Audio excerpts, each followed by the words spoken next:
Hello guys, welcome to my YouTube channel. Today we are talking about healthy facts. Please don't forget to subscribe, like and comment. Alam mo ba na ang luyang dilaw o turmeric ay hindi lang basta pampalasa? Marami itong benepisyo para sa katawan ng tao. Ako mismo, tuwang-tuwa sa dami ng health benefits nito. Kaya sa video na to, ilalahad ko ang 20 benepisyo ng turmeric na dapat mong malaman. Una, natural itong anti-inflammatory. Nakakatulong ito laban sa pamamaga, lalo na kung may arthritis ka. Pangalawa, antioxidant din ang turmeric. Pinoprotektahan nito ang cells laban sa free radicals at pagkatanda. Pangatlo, nakakatulong ito sa digestion o pagtunaw ng pagkain. Pang-apat, mainam para sa liver. Sinusuportahan ang detoxification ng atay. Panglima, pwedeng makatulong sa pagbaba ng cholesterol.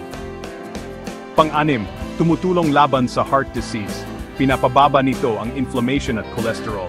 Pampito, may potensyal laban sa cancer ayon sa ilang pag-aaral. Patuloy na pag-aaral ang kailangan. Pangwalo, maganda sa diabetes, tumutulong sa blood sugar control. Pangsyam, sumusuporta sa immune system, bawas chance ng sipon o trangkaso. Pangsampu, natural na pain reliever ito.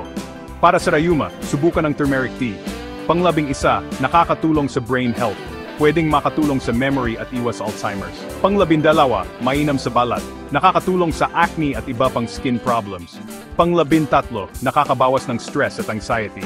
Nakakatulong sa relaxation. Panglabing-apat, pwedeng makatulong sa pagpayat, pinapabilis ang metabolism. Panglabing-lima, tumutulong sa paghilom ng mga sugat. Panglabing-anim, nakakatulong laban sa allergies, nakakatulong sa allergy symptoms. Panglabing-pito, maganda sa mga may asthma, makakatulong sa respiratory comfort. Panglabing-walo, nakakatulong sa oral health, panglinis ng bibig. Panglabing-siyam, mabisa rin para sa PMS o menstrual pain. Maari makatulong para sa cramps. At pangdalawampu, pwedeng pampalakas ng katawan at energy booster. Ang dami, di ba? Pero tandaan, hindi ito magic cure, balanced diet at healthy lifestyle pa rin ang kailangan. Kung balak mong subukan ang turmeric supplements, magpakonsulta muna sa doktor, lalo na kung may iniinom kang gamot. Salamat sa panonood. I-share mo na rin to para mas marami pang makinabang sa benepisyo ng luyang dilaw. Thank you for watching and don't forget to like, comment, and subscribe.